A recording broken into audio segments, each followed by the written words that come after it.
अच्युतानंद की जो घटना है बस्तर में, वो कोई पहली घटना नहीं है। बहुत पहले आपको याद होगा कि 1997 के समय पे किरीट जोशी को भी बस्तर से भगाने की कोशिश हुई थी। और ये ऐसे तमाम पत्रकार जो सही में बस्तर के जो हालातों को लोगों के बीच में लेके आना चाहते हैं, वहाँ की डेमोक्रेसी को लोगों के बीच में लेके आना चाहते हैं, या ये बताना चाहते हैं कि 70 साल में हमारी जो लोकतंत्र है बस्तर में सही मायने में मुकम्मल तौर पर लागू है कि नहीं, ये बताने की कोशिश हर समय पत्रकार करते रहे हैं। सरकार की बार बार कोशिश होती है कि वो नक्सलवाद या माओवाद के नाम से बस्तर में जो आदिवासी सीट है उसको हासिल करना चाहती है। कोई भी सरकार हो, उन तमाम सीटों पे अपनी जीत दर्ज करना चाहती है, लेकिन सच्चाई कुछ और होता है। जिस प्रकार अभी हाल ही में हमने देखा है कि एक बहुत बड़ा जो खबर बना के वो फ्लैश कर रहे हैं कि अच्युतानंद साहू जो डीडी के रिपोर्टर थे और उनके ऊपर गोली चली और वो मारे गए। और इसको इतने बड़े रूप से हमारे सामने ले आया जा रहा है कि हम सही में बस्तर में क्या बोलते हैं, जिस प्रकार से वहाँ पर नक्सली बोल रहे हैं कि बस्तर क्षेत्र में पत्रकार आके यहाँ पर खबरों को उनके क्षेत्रों में आके कवरेज कर सकते हैं, और एक तरफ सरकार वो इस प्रकार पत्रकारों को रोकने की कोशिश कर रही है। बहुत सारे घटनाएं हुए हैं। अभी जैसे हमारे अच्युतानंद के ऊपर गोली चला, उसके बाद डीडी न्यूज़ का ये भी खबर आया सूत्रों से कि वो पत्रकार उनका पत्रकार नहीं रहा, वो उनका पत्रकार नहीं था। तो ये हर समय कोशिश हुई है। जैसे कि आप संतोष यादव के मामले में भी देख लीजिए, सोमारू नाथ के मामले में देख लीजिए। पिछले चुनाव के समय पे कांग्रेस पार्टी के ऊपर जब हमला हुआ था, उस समय भी हमने देखा कि किस प्रकार पत्रकारों को केंद्र बिंदु बना के संतोष यादव और तमाम पत्रकारों को जेलों में रखा गया, उन्हें फर्जी केसेस में फंसाने की कोशिश हुई। एक और हमारे जो मीडिया हाउसेस है वो ग्राउंड लेवल की पत्रकारिता नहीं करती, और जो लोग कम पढ़ लिख के सही में सही अर्थों में पत्रकारिता करना चाहते हैं, ऐसे पत्रकारों को बार बार इस प्रकार की चुनौती दी जाती है। ग्राउंड लेवल पे जैसे कि हमने बहुत पहले एडिटर बिल्ड्स के जो हमने वहाँ की जो खबर, वहाँ की जो रिपोर्ट्स को हम अगर देखते हैं, उससे साफ हो जाता है कि बस्तर जो है वो युद्ध क्षेत्र में तब्दील हो गया। सरकार इसको हर समय छिपाने की कोशिश करती है कि ये युद्ध क्षेत्र नहीं है, ये हमारे हमारे एक हिस्सा है, हमारे छत्तीसगढ़ का एक हिस्सा है। लेकिन ये लगातार कोशिश हो रहा है कि उस हिस्से को पाकिस्तान जैसे देश के रूप में तब्दील कर देने का, एक दुश्मन देश के रूप में तब्दील कर देने का। वस्तु स्थिति ये है कि अंग्रेज़ों के समय से, उसके पहले से भी बस्तर में वहाँ के आदिवासियों के अधिकार है, और जल जंगल ज़मीन पे जिस प्रकार से उनका नियंत्रण है या जिस प्रकार वो उसकी रक्षा करते हैं, उस तरह की रक्षा आज की सरकार या पहले की सरकार भी नहीं की है। तो उस रक्षा को सुनिश्चित करने के लिए आदिवासी लगातार संघर्ष कर रहे हैं। वो चाहते हैं कि उनकी जंगल, उनकी ज़मीन है ना, उनका जल, इस सब को बचा के रखें। जैसे कि आप देखे होंगे एक बहुत बड़ा जो बैलाडीला वहाँ पर स्थापित है, हमारे जो नवरत्न में से सबसे बड़ा रत्न बैलाडीला, और लेकिन उसके आसपास उसके डीएमएफ की तहत जो काम होना चाहिए, डीएमएफ के तहत कोई काम नहीं है। आसपास के बैलाडीला में आदिवासियों के कल्याण के लिए कोई काम नहीं है, यह आदिवासियों की भर्ती नहीं है।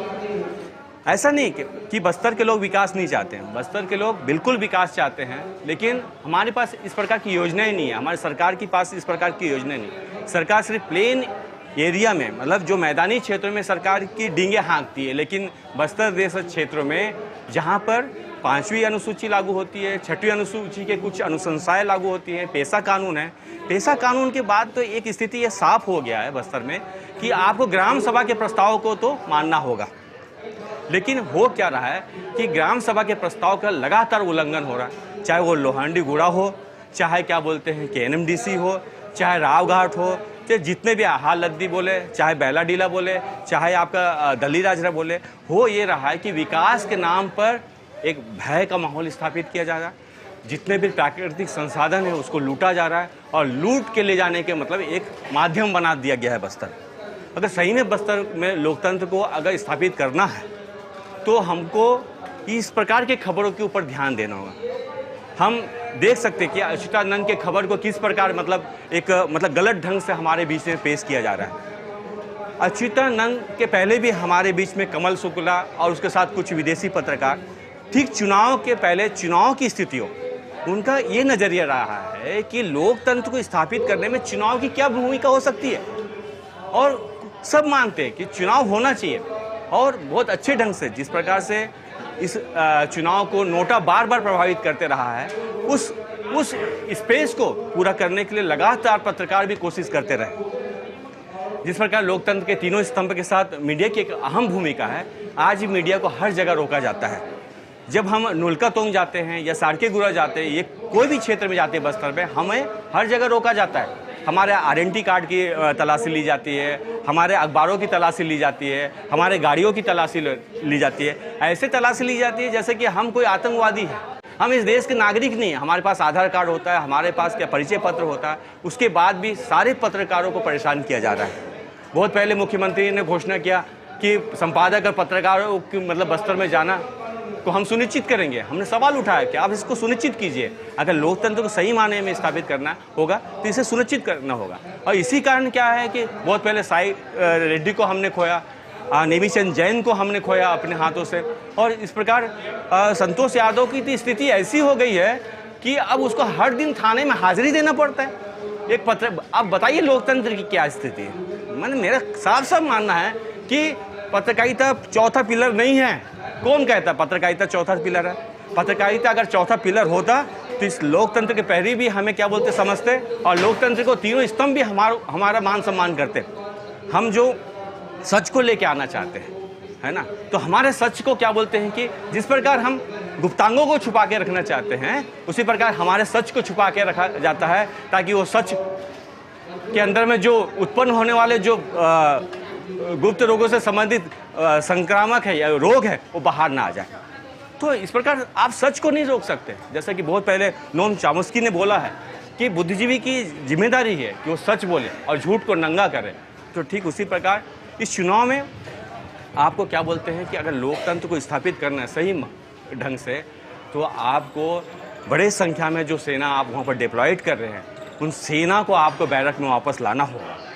और सही में वहाँ के जो मालिक है, वहाँ के जो स्वशासन, वहाँ मालिकाना अधिकार जो आदिवासियों के, तो आपको ग्राम सभा के निर्णय को मानना होगा, आपको संविधान के हिसाब से चलना होगा, आपको 5वीं अनुसूची को वहाँ लागू करना पड़ेगा। आपको जहाँ भी आप संस्थान लगाते हैं या कंपनियाँ लगाते हैं, अगर ग्राम सभा प्रस्ताव पारित करती है तो उसकी रॉयल्टी में भी उसको भागीदार बनाना होगा, उसको शेयर होल्डर बनाना होगा। कौन कहता है कि इसका समाधान नहीं है? बिल्कुल है, समाधान है, लेकिन हम समाधान की तरफ आगे नहीं बढ़ रहे हैं। इस प्रकार के जो भ्रामक खबर है, जिस प्रकार अच्युतानंद साहू के माध्यम से पूरे जो खबर को फ्लैश किया जा रहा है कि हम क्या बोलते हैं कि वहाँ पर जब आदिवासियों की मौत होती है या मानवाधिकार कार्यकर्ताओं के साथ कुछ होता है तो उन मुद्दों को ही हम उठाते हैं। हम इस प्रकार के मुद्दों को नहीं उठा। हम पुलिस के ऊपर जो अत्याचार हो रहा है, उनके जो दैनिक जीवन में जो घटना है और उसको लेके भी हम मामले को उठाए हैं, और इस मामले को भी हम प्रमुखता के साथ उठाते हैं कि इस प्रकार युद्ध क्षेत्र में, जिसको आप युद्ध क्षेत्र नहीं कहना चाहते, युद्ध क्षेत्र में सबका, चाहे वो पत्रकार हो चाहे आम नागरिक हो, सभी की जाना मतलब वहाँ पर सुनिश्चित करनी चाहिए, सभी की सुरक्षा व्यवस्था करनी चाहिए। सिर्फ मंत्रियों की सुरक्षा व्यवस्था, मंत्रियों के लिए क्या बोलते हैं कि आप बड़े बड़े तामझाम, वो नहीं। आप जनता के सेवक हैं, आपको कहेंगे सुरक्षा व्यवस्था, सही मायने में जो लोग हैं वहाँ पर, जो जनता है, उसकी सुरक्षा व्यवस्था होनी चाहिए। हर समय ये रहा है कि जो छत्तीसगढ़ के जो विधानसभा चुनाव को खासकर जो बस्तर के जो सीट है, जो जिसको हम 33% आरक्षण में बांधते हैं, तो बस्तर का जो 12 कंस्टिट्यूंसी है उसका एक अहम भूमिका होती है। मतलब अगर हम ये कहें कि चुनाव में जीत के जो राज मुकुट जो आता है वो बस्तर से आता है, तो बस्तर के जो चुनाव है बहुत महत्वपूर्ण है। मेरा बहुत अच्छा उदाहरण है अंतागढ़ चुनाव का। जो अंतागढ़ बाई इलेक्शन हुआ था 2014 में, अंतागढ़ चुनाव में ये हुआ था कि सारे जो कैंडिडेट्स हैं उनको खरीद लिया गया था या बैठा दिया गया था। ये कोई नई घटना नहीं है। कांग्रेस के भी जो कैंडिडेट रहे हैं मंतूराम पवार, उनको भी खरीद लिया गया था। और बहुत पहले जो है भारद्वाज करके जो इंडियन एक्सप्रेस के जो पत्रकार रहे हैं, उन्होंने इसको एक्सपोज भी किया था कि किस प्रकार मतलब वहाँ के पूरे चुनाव को मतलब खरीदा गया, बेचा गया। हमने देखा कि जितने भी चुनावी आचार संहिता है वो सारे के सारे बस्तर में जाके ठंडे बस्ते में चले जाते हैं। इवन जो 200 गज की जो दूरी रहती है मतदान केंद्र से, 200 गज की जो दूरी रहती है, वहाँ पर भी क्या बोलते हैं कि मटन और मुर्गे पकाए जाते हैं वहाँ पर, और उस मटन और मुर्गे का स्वाद क्या बोलते हैं सुरक्षा बल भी लेते हैं। आपने भी कई बार देखा, मैं ऑन रिकॉर्ड तो नहीं बोल सकता, लेकिन इतना ज़रूर है कि इस प्रकार के जो अच्युतानंद के घटनाओं को, इस प्रकार के जो बस्तर में जब बड़ी संख्या में, हज़ारों की संख्या में फोर्स को भेजा जाता है और उसके बाद एक विस्फोटक स्थिति हो जाता है और बहुत सारे घटनाएं हो जाते थे, उस घटनाओं के पीछे से बस्तर के पूरे सीटों को मतलब जीत के लाने की कोशिश होती है। हमने देखा कि लाख कोशिश करने के बाद भी जिस प्रकार से अभी चुनाव के लिए जो निर्वाचन के लिए जो हम अपना पत्र हर प्रत्याशी अपना पत्र भरता है, इतना कठिन कर दिया गया है कि आम आदमी क्या, पढ़ा लिखा आदमी भी उसको भर नहीं सकता। आदिवासी लोग तो बहुत दूर, सारे लोग बोलते कि आदिवासी लोग आते नहीं, आदिवासी लोग पढ़ते नहीं, लेकिन इतना कठिन रहता है उस फॉर्म को भरना, आम आदिवासी के बस की बात नहीं रहता। फिर भी अगर जो आदिवासी वहाँ पर मतलब जीत के आते हैं तो या वहाँ पर लड़ना चाहता है, जीत के आने वाले लोग तो विधानसभा में जाके उन्हीं राजनीतिक पार्टियों की भाषा बोलते हैं, लेकिन जो सही में एक नई ताकत के रूप में इस पूरी व्यवस्था को यहाँ पर समता, स्वतंत्रता, बंधुत्व और न्याय को स्थापित करने के लिए ऐसे कुछ धरे भी जो अगर आ जाते सामने, उनको आने नहीं दिया जाता है। जैसे कि पिछली बार बाई इलेक्शन में रूपधर पूरो को रोकने की बार बार कोशिश हुआ, उसको खरीदने की कोशिश हुआ। रूपधर पूरो अपने घर में बैठा है, लेकिन बता दिया गया कि रूपधर पूरो मतलब भाजपा के समर्थन में अपना जो नामांकन वापस लेंगे। इस प्रकार के खबर फैलाया गया, इस प्रकार के भ्रम फैलाया गया। इसके साथ साथ जो अंदरूनी क्षेत्र है, जिस प्रकार आप न्यूटन फिल्म में देखे होंगे कि चुनाव को वहाँ संपन्न करना बहुत मुश्किल हो जाता है।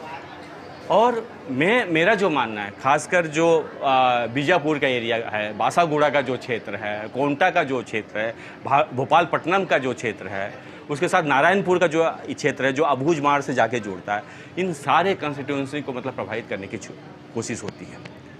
और ये बोल के कि ये no man's no land area है। अब बताइए, मतलब जहाँ लोकतंत्र स्थापित पूरे देश में, जहाँ लोगों का कहीं भी मतलब स्वच्छंद रूप से जाने आने की आज़ादी है, वहाँ पर पत्रकारों को नहीं जाने दिया जाता है, वहाँ पर साधारण आदमियों को नहीं जाने दिया जाता। राज सत्ता को बनाए रखना चाहते हैं तो बस्तर के बिना वो नहीं बना सकता है। नक्सलवाद के नाम पे, माओवाद के नाम पे इतना फंड्स मतलब बस्तर आती है कि कई किलोमीटर मोटी मतलब क्या बोलते हैं कि नोटों की मतलब सड़क बीत जाएगी।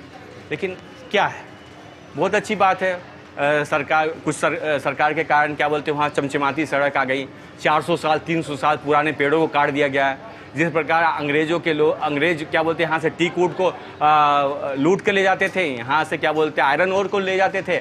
अब उसी तरह क्या बोलते हैं हमारे लोग भी क्या बोलते हैं शासन में आने के बाद यहाँ से सिर्फ आयरन ओर को लूट के ले जा रहे हैं, यहाँ के जल जंगल ज़मीन को लूट के ले जा रहे हैं। मुख्य कारण ये है कि जो यहाँ पर जल जंगल ज़मीन है और ज़मीन के अंदर जो खनिज संपदा है, उसको हम कैसे मतलब अपने फ़ायदे के लिए लेकर जाएं, उसको कैसे हम अदानी को दें, उसको हम कैसे एसआर को दें। एसआर ने तो अभी क्या किया कि वो जापान के सहयोग से हमने 432 किलोमीटर का तो पाइपलाइन बिछा, वो क्या बोलते हैं रेलवे लाइन बिछाया है, लेकिन एसआर ने अभी 267 किलोमीटर का पाइपलाइन बिछाया है। और चौंकाने वाली बात है कि इस पाइपलाइन के माध्यम से जितने आयरन ओर बेलाडीला खुला माइन से उस पूरे आयरन ओर को वो चाहते हैं कि उस पाइपलाइन के माध्यम से इंद्रावती नदी के पानी के प्रेशर से पूरा क्या बोलते हैं जापान, चीन भेजा जाए। और यहाँ पे मज़े की बात यह है कि चीन सारे आयरन ओर को ले जाके समुद्र में विसर्जित कर रहा है। अगर हम उनसे सवाल करते कि भाई आप ये आयरन ओर के ले जाके आप बेवकूफ़ की तरह कैसे क्या बोलते हैं समुद्र में विसर्जित कर रहे हैं, तो उनका कहना है कि हम आने वाले पीढ़ियों के लिए सारे चीज़ को सुरक्षित रखना चाहते हैं। लेकिन हमारी सरकार की नीयत, जो अमीर धरती के जो गरीब लोगों के लिए हमारी सरकार की नीयत ये है कि वो क्या बोलते हैं कि चावल देकर, वो शराब का क्या बोलते हैं कि सरकारीकरण करके और शिक्षा का निजीकरण करके और इस तमाम अपने विकासकारी नीतियों के तहत क्या बोलते हैं कि अब तो क्या बोलते हैं आपको कनेक्टिविटी के लिए मोबाइल भी देके, कि इस प्रकार से तमाम चीज़ें को वो अपने हिसाब से मतलब रेलवे लाइन इसलिए बिछा रहे हैं कि यहाँ से सारे संसाधन को ले जाए। यहाँ पर क्या बोलते हैं कि जितने भी रोड बिछाए जा रहे हैं इसलिए कि यहाँ के वनोपज को लूट के ले जा रहे हैं और कुछ नहीं दिखता इसके अलावा। लेकिन इस चुनाव को कैसे प्रभावित करें, यहाँ के जो भोले भाले आदिवासियों हैं उनको कैसे प्रभावित करें, हमने पहले ही जान चुका कि जो ईवीएम है बहुत मतलब प्रॉम्प्ट नहीं है। ईवीएम को आप क्या बोलते हैं हैक कर सकते हैं और इसकी कोशिश हो रही है। जहाँ पर ईवीएम, जहाँ जिसने ईवीएम की ईजाद किया है जिस देश ने, वो खुद अपने देश में ईवीएम को लागू नहीं करता है जी, और आप ईवीएम के पीछे में लगे हुए हैं। और आप बोलते हैं कि नहीं ये न्याय संगत है ईवीएम। अब आप क्या बोलते हैं कि बहुत विरोध के बाद आप पेपर ट्रोल वीवीपैट ले आए हैं।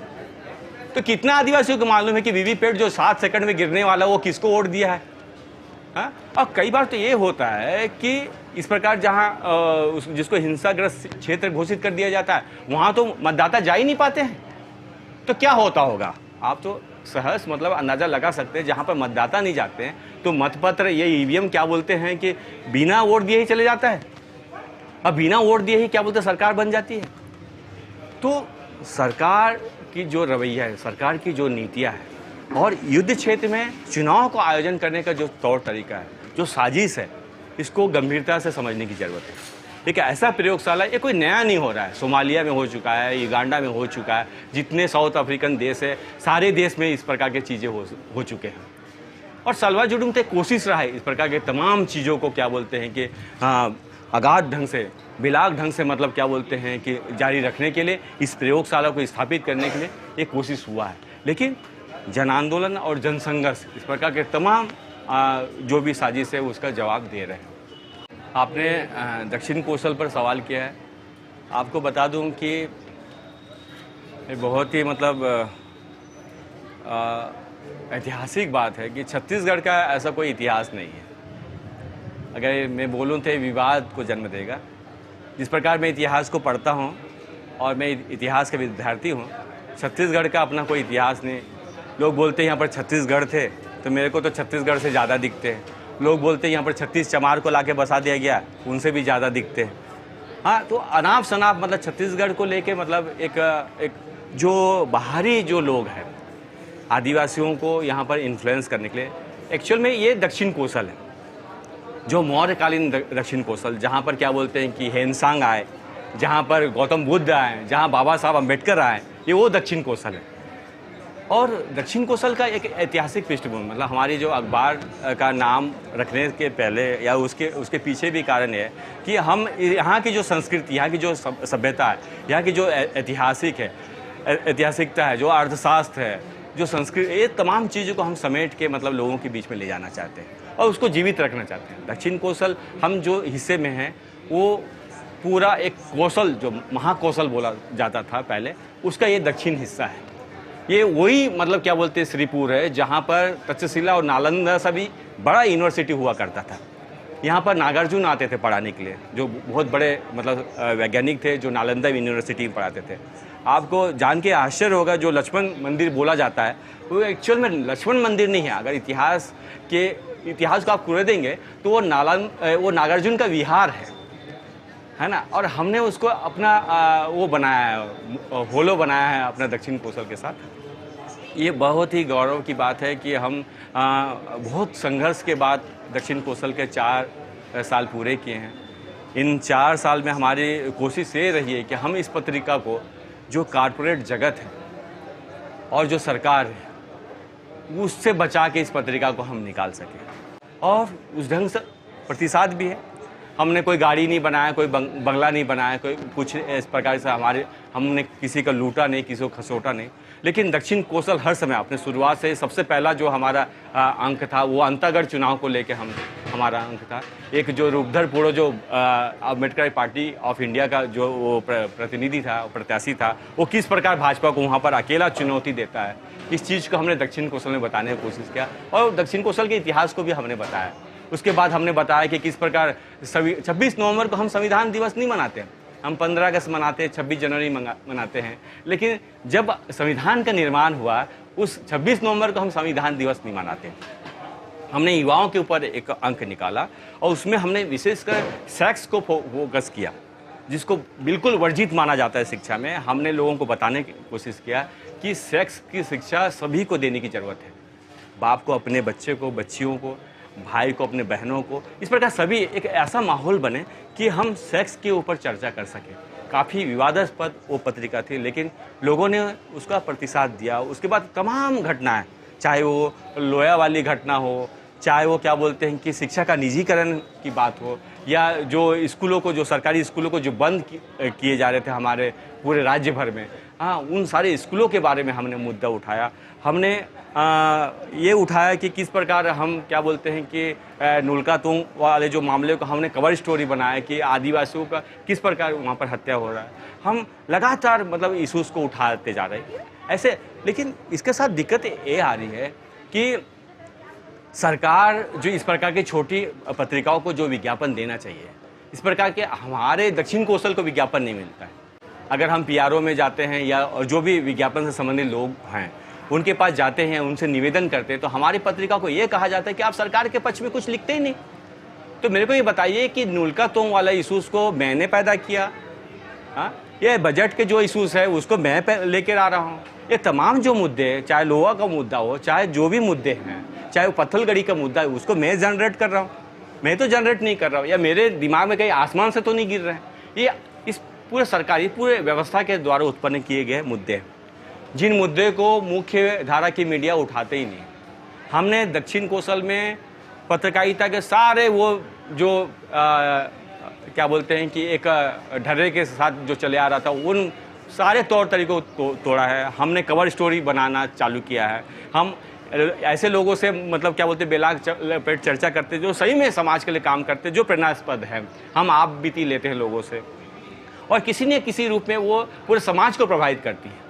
लेकिन आज तक ये स्थिति है कि जो मेन स्ट्रीम के जो मीडिया है, आपको बड़ा रोचक बात बताऊं, जब PUCL के तरफ से जब निर्भीक पत्रकारिता का पुरस्कार दिया जा रहा था, उस पत्रकारिता के पुरस्कार को हमारे नांदगांव जिले में किसी अखबार ने नहीं उठाया, है ना।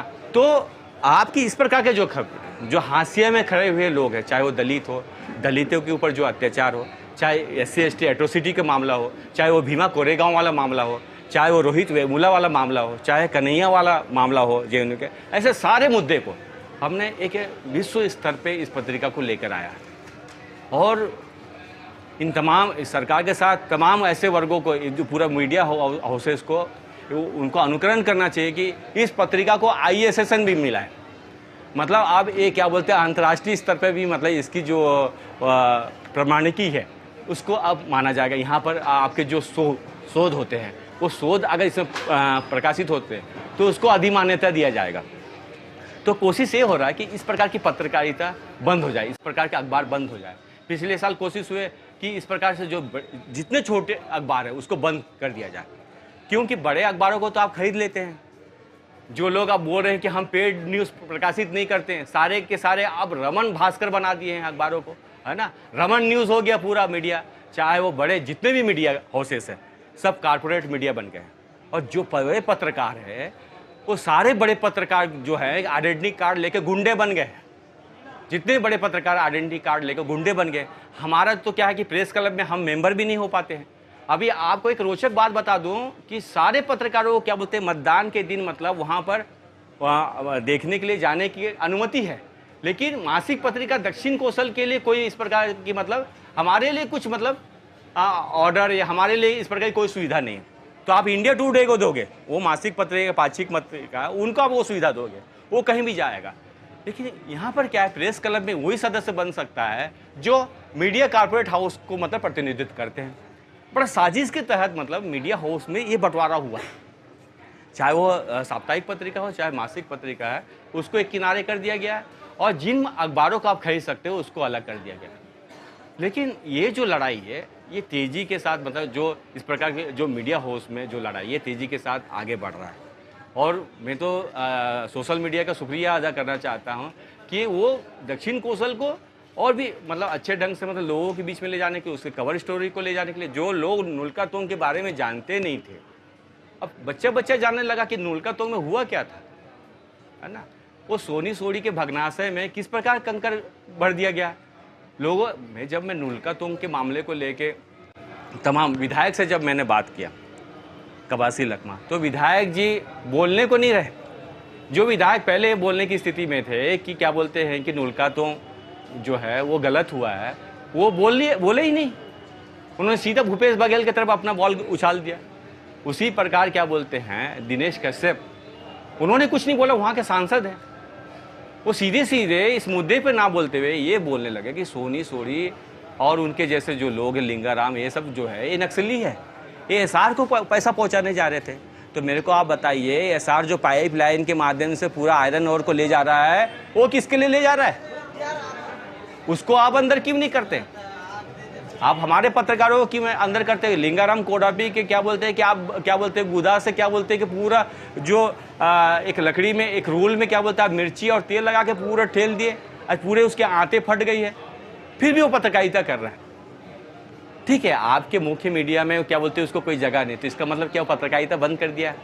संतोष यादव ने पत्रकारिता बंद कर दिया। हमारी कोशिश है दक्षिण कौशल की तरफ से, हम इस प्रकार के तमाम पत्रकारों को हमारे साथ जोड़े और दक्षिण कौशल को सही में लोगों का मुखपत्र बना दें, लोगों का अखबार बना दें, और ये संघर्ष चलता रहेगा। हम तो आर्थिक रूप से जूझ रहे हैं। लोग बोलते कि भाई आप अखबार को चलाते कैसे? तो मैं बता दूं कि जिस प्रकार आप एक एक लोगों को मारने, कुचलने, डराने, धमकाने के लिए चले आ रहे हैं, वो तमाम लोग मिलकर दक्षिण कौशल को सहयोग करते हैं। ऑडिट करवा लीजिए, वो तमाम लोग मिलकर दक्षिण कौशल को चलाते हैं। अपना अखबार, सबसे ज़्यादा अखबार हमारा दक्षिण कौशल आदिवासी क्षेत्रों में पढ़ा जाता है, सबसे ज़्यादा, चाहे वो सरगुजा हो, चाहे अंबिकापुर हो, चाहे बस्तर हो, सबसे ज़्यादा हमारा अखबार को क्या बोलते हैं आदिवासी लोग पढ़ते हैं। क्यों पढ़ते हैं? इतनी भीड़ में मैं जिस क्षेत्र में मतलब पत्रकारिता करता हूँ, 300 से ज़्यादा अखबार है, वहाँ पर मेरे दक्षिण कौशल को ही लोग क्यों पढ़े? तो हम इस प्रकार की पत्रकारिता कर रहे हैं जो मुख्य धारा से जुड़े हुए मीडिया में हम आते ही नहीं हैं। हम ना पत्रकार कहलाते हैं, ना हमारी जो लेखनी है वो पत्रकारिता की श्रेणी में आते हैं। हाँ, क्योंकि हमारे जो साथ जो जुड़े हुए पत्रकार वो कुशाभाऊ ठाकरे से पढ़े हुए लोग नहीं हैं। क्योंकि कुशाभाऊ ठाकरे में तो अब ये हो गया है कि हनुमान जी के ऊपर कार्यक्रम होने लगा। अब उस पर क्या बोलूँ? आप आदिवासी क्षेत्रों में हनुमान को स्थापित करने लगे हैं, दुर्गा को स्थापित करने लगे हैं, हिंदुज़म को बढ़ाने लगे हैं। आप मतलब क्या बोलूँ, मतलब जिसका मैं लाइफ लाइन हूँ, मतलब जो हाशिया के लोग हैं, आप उनकी आवाज़ को बाहर लेके आने देना ही नहीं चाहते हैं। लेकिन दक्षिण कौशल की एक कोशिश है कि वो अपने जो पत्रकारिता की जो वसूले हैं उसको पूरा करेगा। वो संविधान के मातहत, संविधान में रह के इन तमाम संघर्षों का सामना करते हैं, तमाम सरकार के दमन का सामना करते हुए, और सही में पत्रकारिता क्या होता है, उसका आयाम क्या होते हैं, ये हम स्थापित करेंगे।